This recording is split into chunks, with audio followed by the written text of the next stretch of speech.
Okay, so let's begin with our class. Good evening class. আজকে আমরা যেটা করব সেটা হচ্ছে কারো CARO। তোরা দেখবি বইয়ের সামনে লেখা আছে CARO, ইনক্লুডিং CARO। কারো এটা ফুল ফর্ম কি? Companies auditors. কি? Companies auditors report order.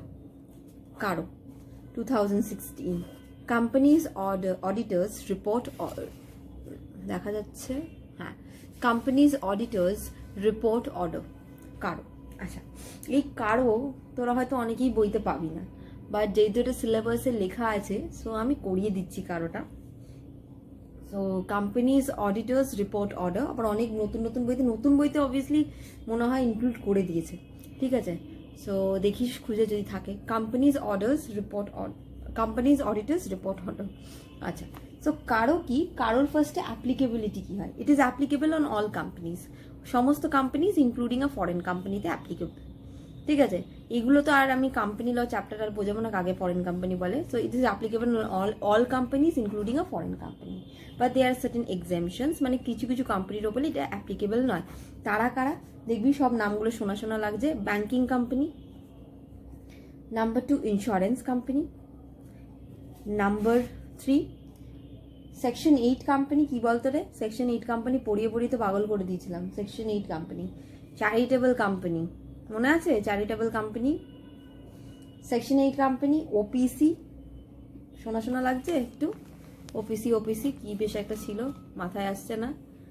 1% company, small company, আর কি?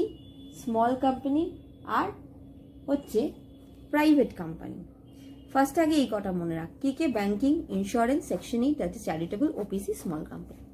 Banking company, insurance company, excuse me, section 8 company, OPC, small company, এদের ওপরে কারো অ্যাপ্লিকেবল নয়, ঠিক আছে? আর প্রাইভেট কোম্পানি, কিন্তু প্রাইভেট কোম্পানি কিছু কন্ডিশন আছে। প্রাইভেট কোম্পানি যদি এই 3টে কন্ডিশন স্যাটিসফাই করে তবেই তার উপরে কারো অ্যাপ্লিকেবল না। কি? নাম্বার 1 কন্ডিশন হচ্ছে তার paid up share capital should not exceed 1 crore, 1 কোটি টাকা যেন এক্সিড না করে, PSC. Number 2, loan from banks, financial institution should not exceed 1 crore. Loan should not exceed 1 crore. Clear? তাহলে ফার্স্ট দুটো কন্ডিশন কি? Private paid up share capital should not exceed 1 crore, loan should not exceed 1 crore। Private কোম্পানির 3টে condition, দুটো condition. Last condition কি? Turnover should not exceed 10 crore। Turnover should not exceed 10 crore। Turnover should not exceed 10 crore। তাহলে যদি exceed করে যায় তাহলে কিন্তু কারো অ্যাপ্লিকেবল হয়ে যাবে, কিন্তু যদি এক্সিড না করে তাহলে কি হবে? কারো ইজ নট অ্যাপ্লিকেবল, এই এক্সামশন লিস্টে পড়ে যাচ্ছে। তাহলে কারোর ফুল ফর্ম কি? Companies auditors report order 2016। এর কি হচ্ছে? এ সমস্ত কোম্পানির ওপরে applicable including a foreign company. আর কি এর এক্সামশন কি?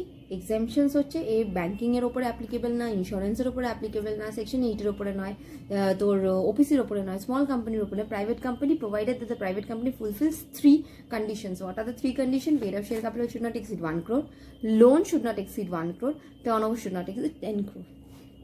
Clear? এবার কারো ব্যাপারটা কি? কারোতে কিছু কিছু রিপোর্টিং, মানে অডিটরকে কিছু কিছু জিনিস রিপোর্ট করতে হবে। সেখানে 16টা ক্লজ আছে। কটা ক্লজ? 16 ক্লজেস আছে, যেটা আমাকে পড়তে হবে, জানতে হবে।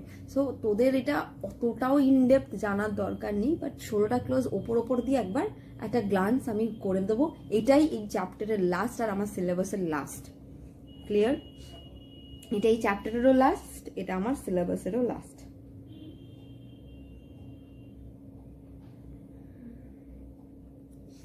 ওকে, সো এই 16টা ক্লজ। ফার্স্ট ক্লজের মধ্যে আবার 3টে ব্যাপার আছে। ফার্স্ট ক্লজের মধ্যে 3টে ব্যাপার আছে। ফার্স্ট ক্লজ কি বলছে? আগে দেখতে হবে অডিটরকে যে কোম্পানি কি অ্যাডিকুয়েট রেকর্ড মেনটেন করেছে। Adequate record of what? যেসব কোম্পানির ফিক্সড অ্যাসেট আছে, মানে ডিটেলস, তার কোয়ান্টিটি, মানে ফিক্সড অ্যাসেটের কোয়ান্টিটি, তার ডিটেলস, তার সিচুয়েশন, কোথায় সিচুয়েটেড, এটা অডিটরকে দেখতে হবে যে অ্যাডিকুয়েট রেকর্ড মেনটেন করেছে কিনা। নাম্বার বি, দেখতে হবে ফিজিক্যাল ভেরিফিকেশন অফ অ্যাসেট কি করা আছে, বা কোম্পানি কি ফিজিক্যাল ভেরিফিকেশন অফ অ্যাসেট করে, মানে যে ফিক্সড অ্যাসেটগুলো কোম্পানি রয়েছে বা যে সমস্ত অ্যাসেট রয়েছে কোম্পানি, সেগুলোর কি ফিজিক্যাল ভেরিফিকেশন হয়? আর যদি কোনো ফিজিক্যাল ভেরিফিকেশন কোনো চেঞ্জেস হয়, সেগুলো কি বুকস অফ অ্যাকাউন্টসে বুকসে শো করা হয় কি হয় না?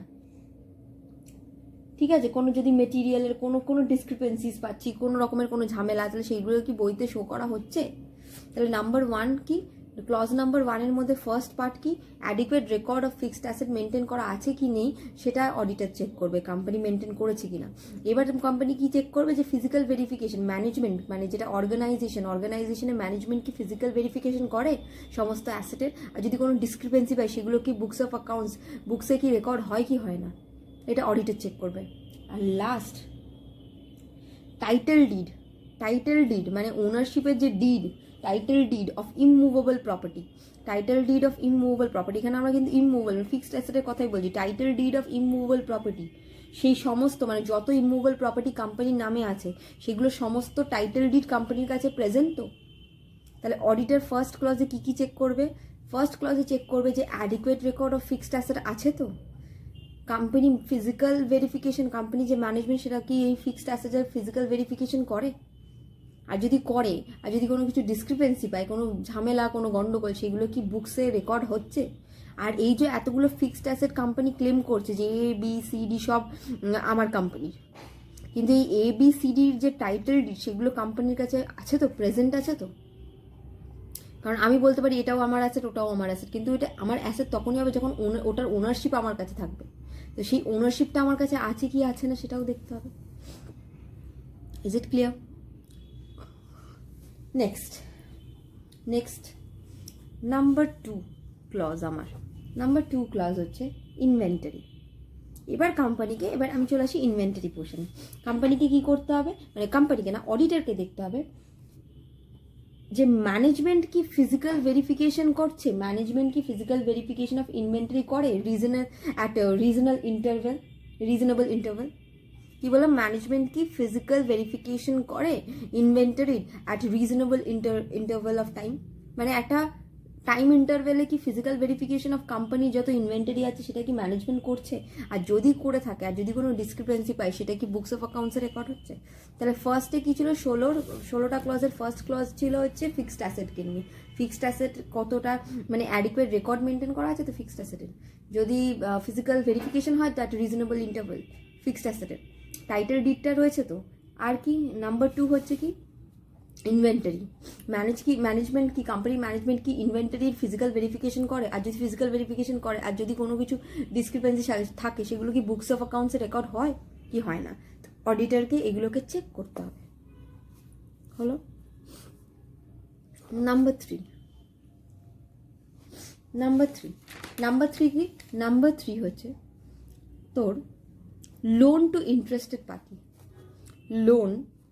Interested party. এটা জাস্ট মনে রাখে, হ্যাঁ, loan to interested party under section 189। ঠিক আছে, এগুলো কোম্পানি লয়ের পড়ার জিনিস। Loan to interested party under আমার মনে হয় পড়েওছিস আন্ডার সেকশন 189। তো কোম্পানি যখন ইন্টারেস্টেড পার্টিকে লোন দেয় তখন কি রিলেটেড পার্টি, মানে ডাইরেক্টর, রিলেটিভ, এইসব পার্টিকে যখন লোন দেয়, মানে যার উপরে কোম্পানির ইন্টারেস্ট আছে, সেই সমস্ত লোনের রেকর্ড মেনটেন হয় তো, রেজিস্টার মেনটেন হয় তো। এইটা অডিটরকে চেক করতে হবে, রিপোর্ট করতে হবে। ক্লিয়ার? তাহলে 16টার মধ্যে 3টে বুঝে গেলাম। একটা হচ্ছে অ্যাসেট নিয়ে বলছে, দ্বিতীয়টা ইনভেন্টারি নিয়ে বলছে, তৃতীয়টা কি বলছে, যদি কোম্পানির কোনো পার্সনের উপরে ইন্টারেস্ট থাকে, সেই পার্সনকে কোম্পানি লোন দিচ্ছে, তাহলে কি সেই লোনের রেজিস্টার কোম্পানি মেনটেন করেছে তো প্রপারলি। নাম্বার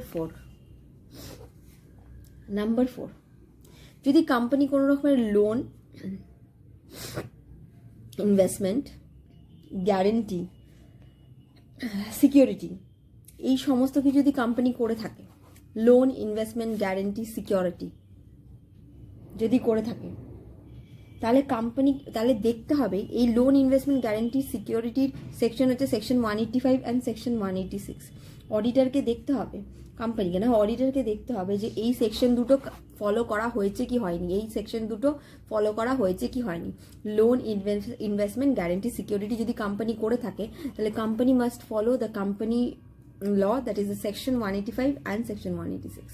তাহলে নাম্বার কি হলো 1 2 3 4। 1 হচ্ছে adequate record regarding fixed asset, number 2 হচ্ছে ইনভেন্টরি, নাম্বার 3 হচ্ছে loan to interested party under section 189, আর নাম্বার 4 কি যদি কোম্পানি কোনো লোন ইনভেস্টমেন্ট গ্যারেন্টি সিকিউরিটি এই সমস্ত কিছুতে ইনভলভ থাকে, তাহলে দেখতে হবে অডিটরকে যে কি যে সেকশন 185 অ্যান্ড সেকশন 186 ফুলফিল হয়েছে কিনা, ফলো করা হয়েছে কি হয়নি। Is it clear? Number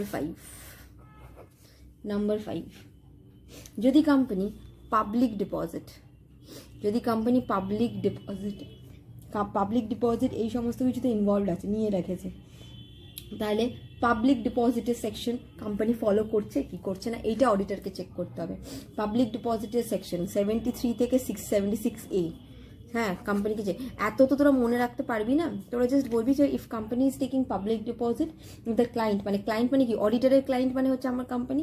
so if the client company has accepted public deposit, then whether the auditor needs to check whether this company law or the provisions of the company law has been followed or not. সোজা কথা, ব্যাস, by the company provisions of company law, এত মনে রাখা সম্ভব না। Clear? Number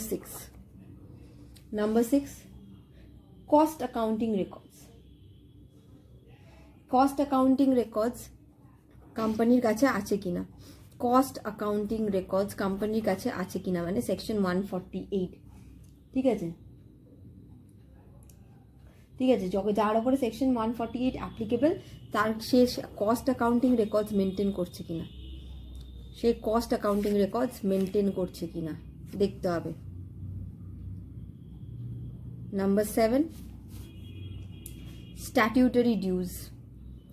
কোম্পানির কোনো যদি স্ট্যাটিউটরি ডিউজ থাকে, কোম্পানির কি স্ট্যাটিউটরি কোনো ডিউজ আছে, সেটা হতে পারে যে কোনো রকমের ডিউ হতে পারে, ইনকাম ট্যাক্স, সার্ভিস ট্যাক্স, এই সমস্ত কিছু দেখতে হবে যে সেগুলো কোনো ডিউ যা রয়েছে সেগুলো কি কোম্পানি ফুলফিল করতে পেরেছে, অ্যান্ড ওই যে যতটা ডিউ ছিল সেটার কি ডকুমেন্টস মেনটেন করেছে। তাহলে কি বলছি, যে কোনো স্ট্যাটিউটরি ডিউ দেখতে হবে যে কোম্পানি যদি কোনো স্ট্যাটিউটরি ডিউ থাকে on the last date of the financial year. আমরা এইসব ডিউজ কবে দেখি, যখন last date, on the last date of the financial ইয়ারের ডিউ, বা এমন কোনো ডিউ যেটা 6 months already, more than 6 months হয়ে গেছে। ঠিক আছে, তাহলে সেগুলো কি কোম্পানি পেমেন্ট করার চেষ্টা করছে, সেগুলোর কি রেকর্ডস কোম্পানি মেনটেন করে রেখেছে। তাহলে ফার্স্ট হচ্ছে আমার ফিক্সড অ্যাসেট, সেকেন্ড হচ্ছে আমার কি inventory, third loan to interested party, fourth loan investment guarantee security থাকলে কোম্পানি সেকশন 185 ফলো করছে কিনা অ্যান্ড 186, পাবলিক ডিপোজিট নিয়ে থাকলে 73 to 76A, cost accounting records যদি অ্যাপ্লিকেবল হয় কস্ট অডিট, তাহলে সেই কস্ট অ্যাকাউন্টিং রেকর্ডস মেনটেন করছে তো, যার উপরে কস্ট অডিট অ্যাপ্লিকেবল তাকেই কস্ট অ্যাকাউন্টিং রেকর্ডস মেনটেন করতে হয়। আর স্ট্যাটিউটরি ডিউ যদি কোম্পানির কিছু এমন on the last date of the financial year থাকে, বা 6 মান্থস এমন কোনো ডিউ যেটা 6 মান্থস, মোর দ্যান 6 মান্থস হয়ে গেছে, তাহলে কোম্পানি কি সেগুলোকে পেমেন্ট করার চেষ্টা করছে, আর কি কোম্পানি কি সেগুলো মেনটেন করে রেখেছে, ওই ডিউজের সমস্ত ডিটেলস মেনটেন করে রেখেছে কি রাখেনি। তাহলে তার নিচারের অ্যামাউন্টটা শো করতে হবে যে আমার এই ডিউটা রয়েছে, সেটা কি শো করেছে বুকস অফ অ্যাকাউন্টসে। ক্লিয়ার?